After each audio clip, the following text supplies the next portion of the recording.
y बराबर 2x square plus 3 sin x। हाँ y बराबर 2x square 2x square plus 3 sin x। Plus 3 sine x। फिर x बराबर 0।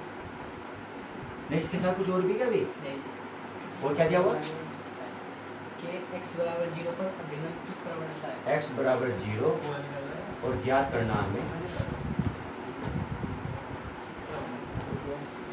अभिलंब प्रवणता या ढाल या स्लोप, लेकिन किसकी करनी है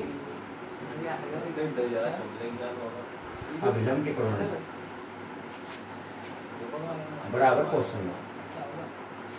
देखो भाई y बराबर 2x square plus 3 sine x, ये वक्र दे दिया हमें। x बराबर 0 एक बिंदु दे दिया जिसकी जरूरत पड़ेगी अभिलंब की प्रवणता ज्ञात करनी है। अभिलंब की प्रवणता ज्ञात करो। तो सबसे पहले तो समीकरण को मानना चाहो मान लो इसे, ठीक है। सबसे पहले तो differential with respect to x, differential with respect to x, यानी कि x के सापेक्ष डिफरेंशियल करने पर करो। इसे लिखो dy अपॉन dx,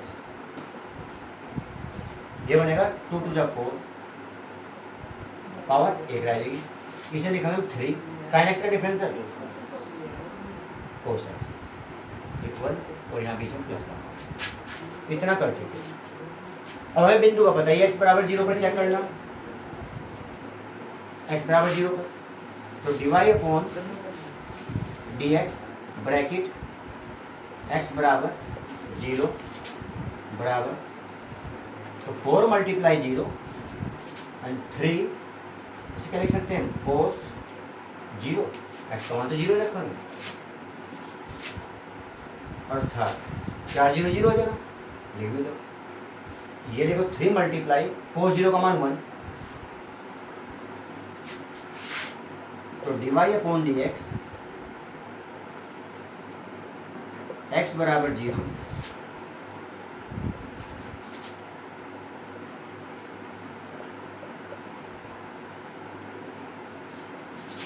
स्पर्श रेखा प्रवणता या स्पर्शी की प्रवणता,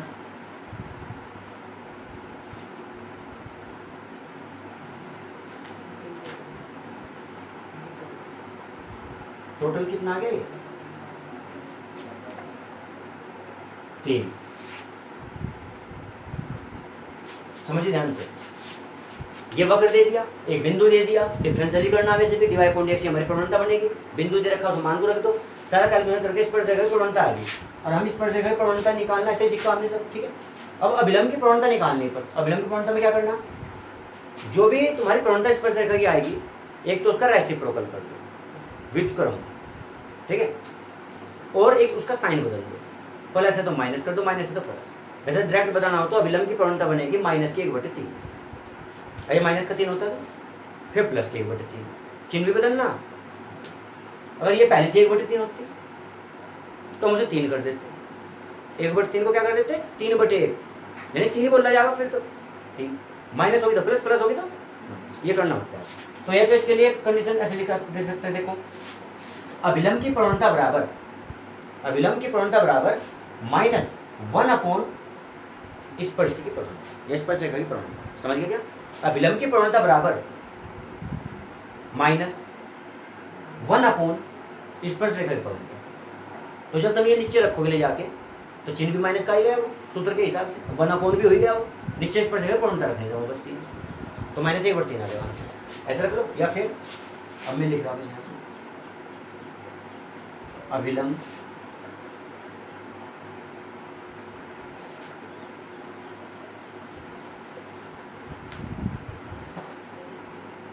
की प्रवणता बराबर 1 अपॉन dy अपॉन dx, ऐसे लिख लो। या यहाँ क्या लिख सकते हैं नीचे स्पर्श रेखा की प्रवणता, समझ गए क्या। बिंदु दिखाना चाहो दिखा दो, नहीं तो जरूरत नहीं है। x बराबर किस पे निकाल लो, ये जरूरत नहीं है दिखाने की बिंदु को, सिर्फ ये दिखा दो कि माइनस के 1 अपॉन u, या फिर ऐसे लिख सकते हैं माइनस,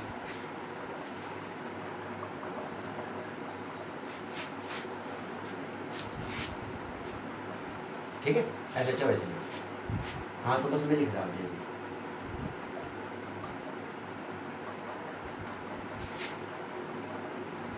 बात वही है अभी, लेकिन वो अच्छी बात मानी जाए जो पहले लिखा है, वो हिंदी लैंग्वेज में लिख लो या फिर dy अपॉन dx 1 अपॉन दिखा दो।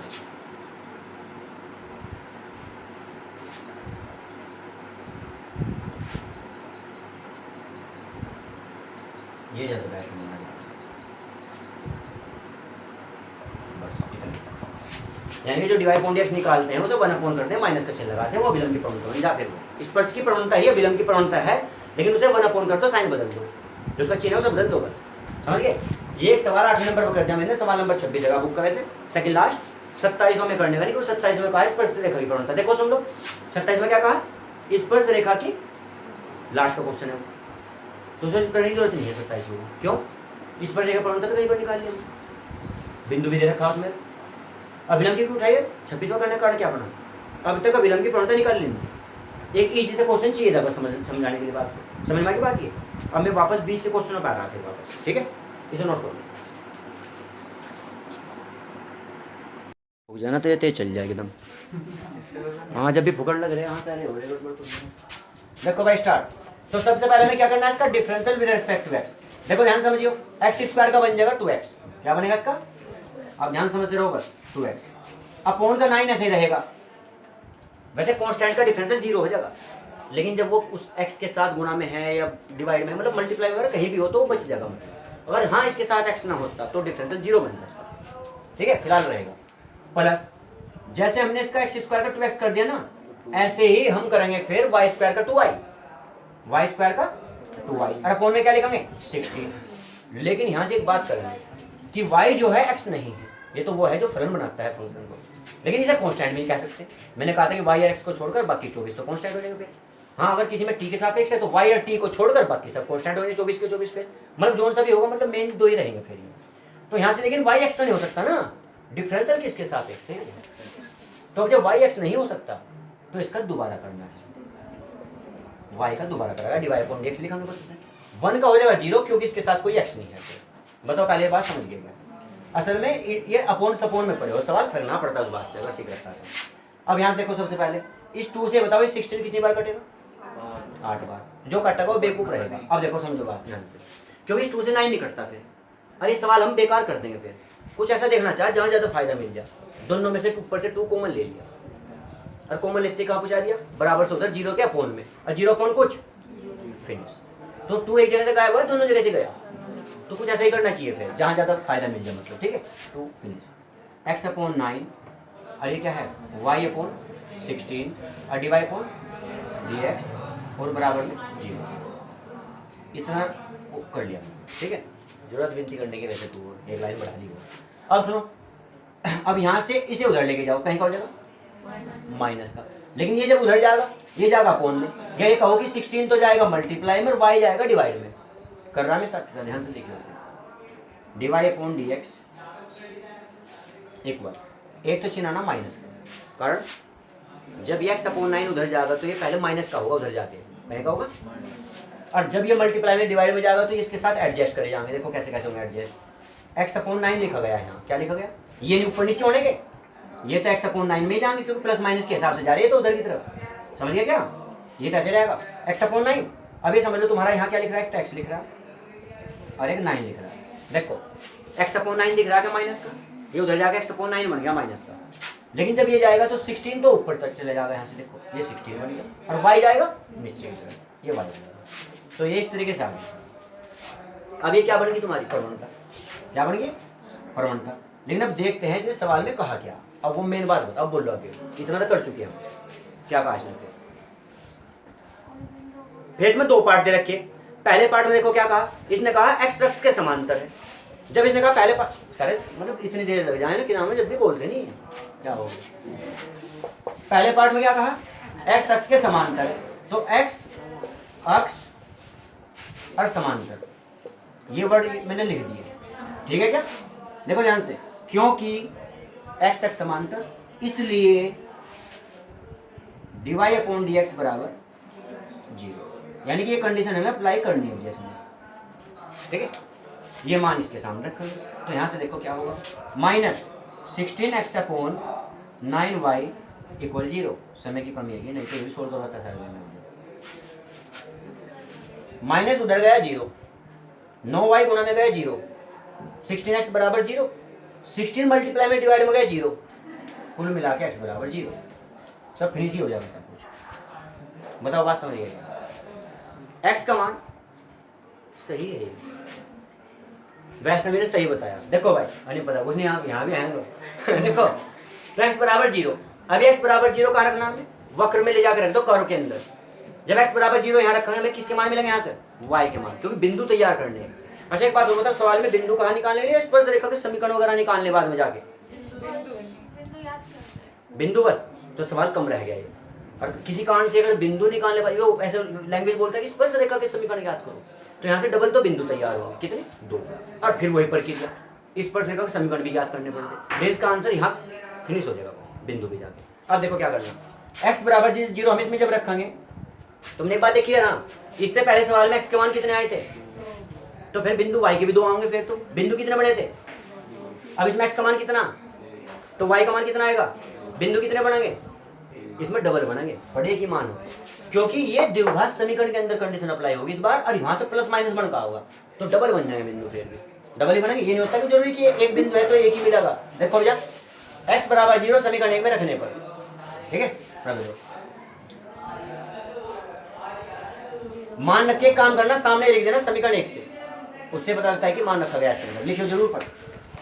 हाँ भाई, तो 0 का square upon 9 y square upon 16 1 बराबर समीकरण 1 से, यानी कि हमने ये मान समीकरण 1 में रख दिया, या फिर पूरा लिखना पड़ेगा x बराबर 0 समीकरण 1 में रखने पर। अब देखो यहाँ से साथ क्या देखो, 0 का स्क्वायर 0, 0 अपॉन कुछ 0, फिनिश, ये बचा 16 का आ जाएगा मल्टीप्लाई में से, सॉरी डिवाइड में से मल्टीप्लाई, तो ये आ जाएगा y स्क्वायर इक्वल 16 और ये 4 का स्क्वायर, तो इसे थोड़ा सा ऐसे दिखाएंगे इस प्रकार से, ठीक है।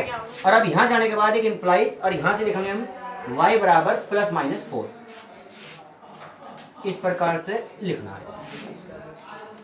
देखो ध्यान से, यहाँ y स्क्वायर बराबर 16 कम 16 बनेगा 4 का स्क्वायर, जब दोनों का स्क्वायर रूट करोगे, स्क्वायर से स्क्वायर कट करोगे, तो मैंने क्या रखा कि प्लस माइनस यूज करना है, तो y का मान प्लस माइनस 4 आया। उससे देखो क्या हुआ यहाँ, ये देखो अभी जब x बराबर 0, जरूरत पड़ेगी जब तक की, नहीं पढ़ने की, डायरेक्ट बिंदु लिख सकते हैं भाई, जब तक की जरूरत नहीं रहने की, बिंदु लिखोगे डायरेक्ट। देखो ध्यान से, बिंदु क्या आया, x का मान 0,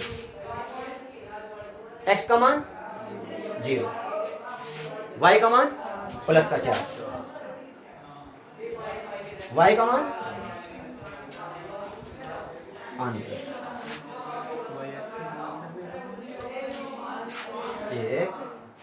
ये आंसर है भाई, ये आंसर है। बिंदु याद करने थे और बिंदु इसके ज्ञात हो गए थे,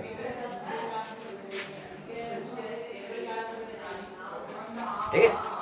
एक देखो 0 तो दोनों में ही चला था ना, फिर ये उसमें भी x का मान 0, उसमें भी x का मान 0, 4 जरूर दो लिखने पड़ेंगे, एक प्लस का 4 एक माइनस का 4, बिंदु ही याद कर ले। 12 रोहित आगे लिखो, हाँ हो सकता है, रोहित क्या वो पूरा बैच ही आ गया होगा।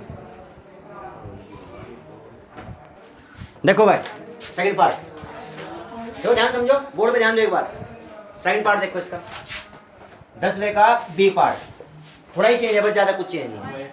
इस बार इसने कहा x एक्सिस समांतर ना क्या कह दिया, तो y एक्सिस समांतर कहते हैं, देखो क्या चलता है फिर, अब ये dx अपॉन dy बराबर ऐसे यूज करेंगे, उससे देखो क्या होगा फिर।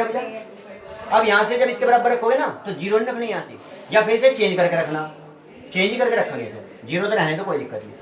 तो देखो 9y तो ऊपर, 9y तो ऊपर लिख लिया, और 16x नीचे लिख दिया, और चिन्ह लगा दिया माइनस, वो तो लगना ही है। इस बार क्या होगा, इस बार सारा 16 के 16x 0 हो गया, माइनस 0 हो गया, 9 भी 0 हो गया, इस बार y बराबर 0 बन जाएगा। क्या बनेगा इस बार, y बराबर 0, इस बार y बराबर 0, तो इसका मतलब बिंदु में y यहाँ भी 0 रहेगा, और बिंदु में y यहाँ भी 0 रहेगा, x बदलेंगे इस बार।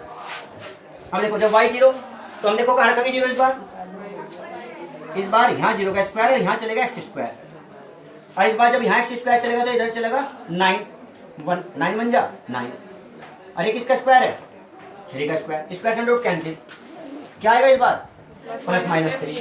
तो x का मान एक तो प्लस का 3 लेंगे और एक x का मान लेंगे माइनस का 3।